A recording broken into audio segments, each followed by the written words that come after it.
ടെഹ്റാനിൽ വിവിധയിടങ്ങളിൽ അതിരൂക്ഷമായ ആക്രമണം തുടർന്ന് അമേരിക്ക. യുദ്ധം നിർത്തുന്നത് സംബന്ധിച്ച് ഇസ്ലാമാബാദിൽ നടത്താനിരുന്ന ചർച്ചയിൽ പങ്കെടുക്കാൻ തയ്യാറല്ലെന്ന് ഇറാൻ അറിയിച്ചു.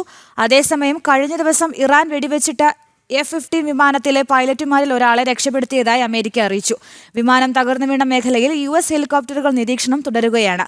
വിവരങ്ങളുമായി ഇന്റർനാഷണൽ ഡെസ്കിൽ നിന്ന് ഐസൻ ചേരുന്നു. ഐസൻ, പശ്ചിമേഷ്യയിൽ സമാധാനം പുലരുമോ?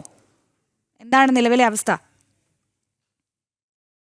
നിലവിലെ സാഹചര്യത്തിൽ അതിശക്തമായ ആക്രമണം നേരത്തെ നമ്മൾ സൂചിപ്പിച്ചതുപോലെ തന്നെ പലതവണ വാർത്തകളിൽ പറഞ്ഞതുപോലെ തന്നെ അമേരിക്കൻ പ്രസിഡന്റിന്റെ നിലപാട് 2-3 ആഴ്ച കൂടി അല്ലെങ്കിൽ 4 ആഴ്ച വരെ അതിശക്തമായ ആക്രമണം തുടരുമെന്നാണ്. ടെഹ്റാനിൽ ഇപ്പോഴും ആക്രമണം തുടരുന്നുവെന്ന റിപ്പോർട്ടുകളാണ് പുറത്തു വരുന്നത്. അതിശക്തമായ ആക്രമണം മേഖലയിൽ നടക്കുകയും ചെയ്യുന്നുണ്ട്. അതിനിടെ സമാധാന ചർച്ചകളുടെ ഭാഗമായി ഇസ്ലാമാബാദിനെ മധ്യസ്ഥരാക്കാനുള്ള ഒരു നീക്കം അമേരിക്കയുടെ ഭാഗത്തു നിന്നുണ്ടായിരുന്നു. ഇസ്ലാമാബാദിൽ തുടർന്ന് ചർച്ചകൾ നടക്കുമെന്ന നിലപാടുകൾ അറിയിക്കുകയും ചെയ്തിരുന്നു. ഇഷാഖ് ദാറൊക്കെ ഇക്കാര്യത്തിൽ ചില ഇടപെടലുകൾ നടത്തുകയും ചെയ്തിരുന്നു. എന്നാൽ അത്തരം ഇടപെടലുകളോട് തങ്ങൾ അനുകൂലിക്കുന്നില്ല എന്ന കൃത്യമായ നിലപാട് ഇപ്പോൾ ഇറാൻ അറിയിച്ചിരിക്കുന്നു എന്നതാണ്. അതായത് പാകിസ്ഥാന്റെ മധ്യസ്ഥത വേണ്ട, പ്രശ്നം അവസാനിപ്പിക്കാനെന്ന്, അല്ലെങ്കിൽ ഇറാനെ അമേരിക്കയുമായുള്ള ചർച്ചയിൽ പാകിസ്ഥാൻ ഇടപെടൽ വേണ്ട എന്നൊരു നിലപാടിലേക്ക് കൃത്യമായി ഇറാൻ എത്തിയിരിക്കുന്നു എന്നാണ് ഇപ്പോൾ നമുക്ക് മനസ്സിലാക്കാൻ സാധിക്കുന്നത്. അത് ആ ചർച്ചകൾക്ക് തയ്യാറല്ല, ഇസ്ലാമാബാദിലെ ചർച്ചകളിലേക്ക് പങ്കെടുക്കുന്ന കാര്യം ചിന്തിക്കേണ്ടതില്ല എന്ന നിലപാടിലാണ് ഇറാൻ ഇപ്പോൾ എത്തിയിരിക്കുന്നത്.